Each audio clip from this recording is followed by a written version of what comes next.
So hello everyone, তোমরা সবাই কেমন আছো? আশা করি অনেক ভালো আছো। আজকে এসে আমরা অ্যাসিডি করার জন্য আর ডিএ ডিসমেন্টাল করব। সঙ্গে দুটো কাজ আমরা দুই জায়গায় টিম ডিভাইড করে রেখেছি। একজন যাবে ডিএ ডিসমেন্টাল, একজন করছি আমরা অ্যাসিডি।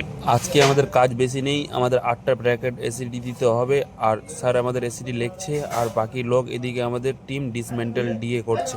তোমরা দেখতে পাচ্ছ ডিএ ডিসমেন্টালও হচ্ছে আর আমাদের সঙ্গে এসিডি হচ্ছে। তোমাদেরকে এই ভিডিওর মাধ্যমে আরও জানকারি দিই।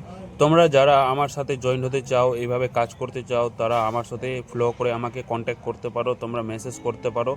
আমাদের কাজে এখন লেবার চাই। আর আমাদের জোগাড়টাই দেখো কি সিস্টেমে আমরা জোগাড়টা নিয়েছি। দুটো রশি দুদিক থেকে বুমের উপর দিয়ে ফেলে ডিএতে বেঁধে আমরা জোগাড় নিই। তোমাদেরকে বলেছিলাম যে আমার ব্র্যাকেট আছে 7টা, ডিএ আছে 5টা, তো আমরা আরও দুটো ডিএ নামিয়ে এখন 3 নম্বর ডিএতে আমরা চেপে আছি। এই ডিএগুলো ডিসমেন্টাল করে এভাবে আমাদেরকে নিয়ে যেতে হবে টেনে টেনে রেল ট্র্যাক দিয়ে।